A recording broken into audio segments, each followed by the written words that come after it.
PC George BJP-കാരനാണ്, നാക്കെടുത്താൽ വെടക്കാണ്. കലഹമുണ്ടാക്കാനും പ്രശ്നമുണ്ടാക്കാനും മാത്രമേ PC George നാക്ക് വളയ്ക്കാറുള്ളൂ.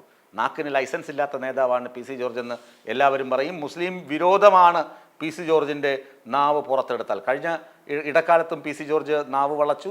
മുസ്ലിം സംഘടനകൾ, പ്രത്യേകിച്ച് യുവജന സംഘടനകളൊക്കെ പരാതി കൊടുത്തു. PC ജോർജിനെതിരെ പോലീസ് കേസെടുക്കുകയും ചെയ്തിരുന്നു. പക്ഷേ ഈ അടുത്ത ദിവസങ്ങളിൽ, കഴിഞ്ഞ ദിവസം PC ജോർജ് നാക്കല്ല, ഫേസ്ബുക്കിലൂടെ കുറിച്ച ഒരു കുറിപ്പിനെ കുറിച്ചാണ് ഞാൻ പറയാൻ ഉദ്ദേശിക്കുന്നത്.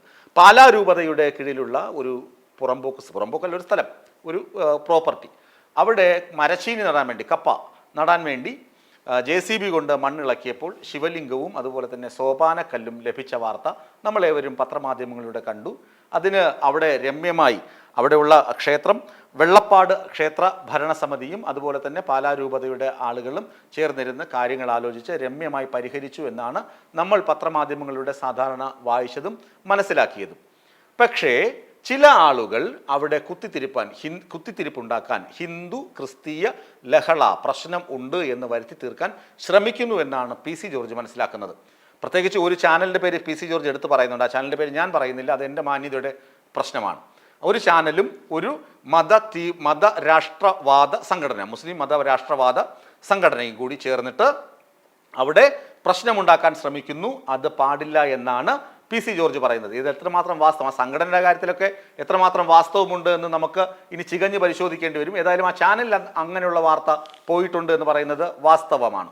അപ്പോൾ ഇവർ പറയുന്നത്, ഇനി അല്പം ചരിത്രം കൂടി നോക്കണമെങ്കിലും ഈ ചാനലൊക്കെ പറയുന്നത്, ഇവിടെ ഹിന്ദുക്കൾ, അതായത് ഹിന്ദു ആളുകൾ വന്നു, ഇങ്ങനെ ശിവലിംഗവും ഈ സോപാന കല്ലും ലഭിച്ചു എന്നറിഞ്ഞ ഉടനെ ആളുകൾ, ഹിന്ദുക്കളായ വിശ്വാസികൾ വന്നു, അവിടെ പൂജയും കാര്യങ്ങളും തുടങ്ങി. അത് പാലാ രൂപത എതിർത്തു. അവരുടെ ആവശ്യങ്ങളൊന്നും അംഗീകരിക്കില്ല എന്ന് രൂപത പറഞ്ഞു. ഇവിടെ ഒരു സംഘർഷ സാധ്യത നിലനിൽക്കുന്നുണ്ട് എന്ന തരത്തിലാണ് വാർത്തകൾ വരുന്നത്. ഇവിടെ ഒരു ഹിന്ദു ക്രിസ്ത്യൻ ലഹളയ്ക്കുള്ള, വർഗീയ ലഹളയ്ക്കുള്ള സാധ്യതകളുണ്ട് എന്ന തരത്തിലുള്ള വാർത്തകളാണ് പുറത്തു വരുന്നത്. എന്നാൽ അങ്ങനെയല്ല വസ്തുത എന്നാണ് പറയുന്നത്. ഇതിൻ്റെ ചരിത്രം എന്ന് പറഞ്ഞാൽ, നൂറ്റാണ്ടുകൾക്ക് മുമ്പ് കൂത്താപ്പാടി ഇല്ലം എന്നൊരു ഇല്ലം ഈ പ്രദേശത്ത് സ്ഥിതി ചെയ്തിരുന്നു. കൂത്താപ്പാടി ഇല്ലം എന്നാണ് ആ ഇല്ലത്തിൻ്റെ പേര്. കൂത്താപ്പാടി ഇല്ലത്തിൻ്റെ സ്വത്തായി ഒരു കുടുംബക്ഷേത്രം അവിടെ ഉണ്ടായിരുന്നു, ഒരു മഹാദേവ ക്ഷേത്രം, കുടുംബക്ഷേത്രമാണ്. കാലക്രമേണ ഇല്ലം ക്ഷയിച്ചു. പണ്ടറിയാലോ, ഇല്ലങ്ങളൊക്കെ പണ്ട് കാലത്ത് ഉണ്ടായിരുന്ന പ്രബലമായ പല ഇല്ലങ്ങളും ക്ഷയിച്ചു. അക്കൂട്ടത്തിൽ ഈ കൂത്താപ്പാടി ഇല്ലവും ക്ഷയിച്ചു. ഇല്ലത്തിൻ്റെ വകയായി ഉണ്ടായിരുന്ന ക്ഷേത്രവും അങ്ങനെ ക്ഷയിച്ച് ക്ഷേത്രം നാമാവശേഷമായി. ക്ഷേത്രം എങ്ങനെ മണ്ണടിഞ്ഞു. പിന്നെ അന്യാധീനപ്പെട്ടുപോയ ഭൂമി പല ആളുകൾ കയ്യേറി. നൂറ്റാണ്ടുകൾക്ക് മുമ്പുള്ള കാര്യമാണ്. കയ്യേറി പല ഉടമസ്ഥർ വന്നു, പല ആളുകൾ അത് ഏറ്റെടുത്തു. അങ്ങനെ കൈമാറി വന്ന് പാലാ രൂപതക്കാർ അത് ആ സ്ഥലം വാങ്ങി അവരുടെ ഉടമസ്ഥതയിലാക്കി.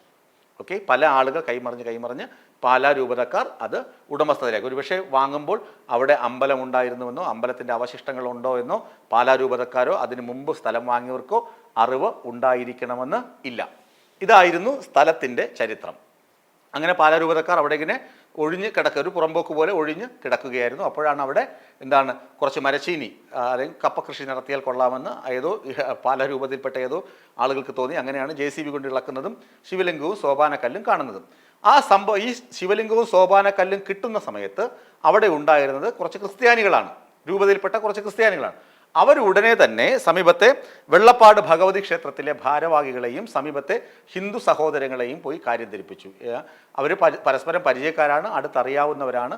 പോയി പറഞ്ഞു, ഇങ്ങനെ ഒരു ശിവലിംഗവും സോപാനക്കല്ലും ഈ മണ്ണ് ഇളക്കിയപ്പോൾ കിട്ടി, നമുക്കൊന്ന് പോയി നോക്കാം, വന്ന് കാണുമെന്ന് പറഞ്ഞു. അങ്ങനെ ഇവർ വന്നു കണ്ടു. ഇത് ശിവലിംഗവും സോപാനക്കല്ലും തന്നെയാണെന്ന് ഇവർ സ്ഥിരീകരിച്ചു. എന്നിട്ട് അവർ സ്ഥലത്തെ മുതിർന്ന ആൾ, നല്ല പ്രായമുള്ള ആളുകളെ പോയി കണ്ടു. അപ്പോൾ ആ പ്രായമുള്ള ആളുകൾക്ക് കുറേ അറിവുണ്ട്. ഇവിടെ ഒരു ക്ഷേത്രം ഉണ്ടായിരുന്നത് ചെറിയ ഓർമ്മയുണ്ട്. അവർ പറഞ്ഞു, ഇങ്ങനെ പണ്ടൊരു ഇല്ലം ഉണ്ടായിരുന്നു, അവിടെ ഒരു ശിവക്ഷേത്രം ഉണ്ടായിരുന്നു, കേട്ടൊക്കെ അറിവുണ്ട്. അപ്പോൾ ശിവക്ഷേത്രത്തിൻ്റെ അവശിഷ്ടങ്ങളാകാം ഇതൊക്കെ, പണ്ട് കാലത്ത് അവിടെ ഒരു ക്ഷേത്രം ഉണ്ടായിരുന്നു. അങ്ങനെ ഈ വെള്ളപ്പാട് ക്ഷേത്രത്തിൻ്റെ ഭാരവാഹികൾ പറഞ്ഞു, എന്നാൽ പിന്നെ നമുക്കൊരു ദേവപ്രശ്നം വെക്കാം, ഈ രൂപതക്കാരോടും ചോദിക്കാം. അങ്ങനെ രൂപത അധികൃതരും ഈ ക്ഷേത്ര ഭരണസമിതി ആളുകളും തമ്മിൽ ചർച്ച നടത്തിയ ശേഷം ഒരു ധാരണയായത് ഇങ്ങനെയാണ്, നമുക്കൊരു ദേവപ്രശ്നം വെക്കാം. ദേവപ്രശ്നത്തിൽ തെളിയുന്നത് അല്ലെങ്കിൽ ദേവപ്രശ്നത്തിലെ വിധി അത് എന്താണെന്ന് നോക്കിയിട്ട് അതിനനുസരിച്ച് നമുക്ക് എന്ത് വേണമെങ്കിലും ചെയ്യാം. ദേവപ്രശ്നത്തിൽ തെളിയുന്നത് ഈ ശിവലിംഗവും സോപാന കല്ലുമൊക്കെ ഈ വെള്ളപ്പാട് ക്ഷേത്രത്തിൽ കൊണ്ടുപോയി അവിടെ വെച്ച് ആരാധിക്കണമെന്നാണ് ഈ ദേവപ്രശ്നത്തിൽ വിധിയെങ്കിൽ നമുക്ക് അവിടെ വെച്ച് ആരാധിക്കാം. അല്ല, ഇത് കണ്ടെത്തിയ സ്ഥലത്ത് തന്നെ വച്ച് ആരാധിക്കണമെന്നുണ്ടെങ്കിൽ അവിടെ ഒരു ക്ഷേത്രം പണിയുന്നതിനുള്ള സ്ഥലം പാലാ രൂപത വിട്ടു നൽകും. ആ സ്ഥലം ഈ ക്ഷേത്രത്തിന് വേണ്ടി വിട്ടു നൽകാനും രൂപത തയ്യാറാണ്. ഇതാണ് പ്രശ്നം രമ്യമായി പരിഹരിക്കപ്പെട്ടു എന്ന് പറയുന്ന വാർത്ത, നമ്മളൊക്കെ അറിഞ്ഞതും കേട്ടതുമായ വാർത്ത. പക്ഷേ ഇങ്ങനെയല്ല സംഭവിച്ചത് എന്നാണ് ഒരു ചാനലും ചില സംഘടനകൾ, പ്രത്യേകിച്ച് ഒരു സംഘടനയുടെ പേരാണ് പി സി ജോർജ് പറയുന്നത്. ആ സംഘടനയുടെ പേരും ഞാൻ പറയുന്നില്ല. ആ സംഘടന പറയുന്നത് അങ്ങനെയല്ല എന്നാണ്. ഏതായാലും പാലയിൽ ഇങ്ങനെ ശിവലിംഗം കണ്ടെത്തിയതും സോപാന കല്ല് കണ്ടെത്തിയതും വാസ്തവമാണ്. വെള്ളപ്പാട് ക്ഷേത്ര ഭരണസമിതിയും രൂപതക്കാരും തമ്മിൽ ചർച്ച നടത്തിയ സംഭവമാണ്.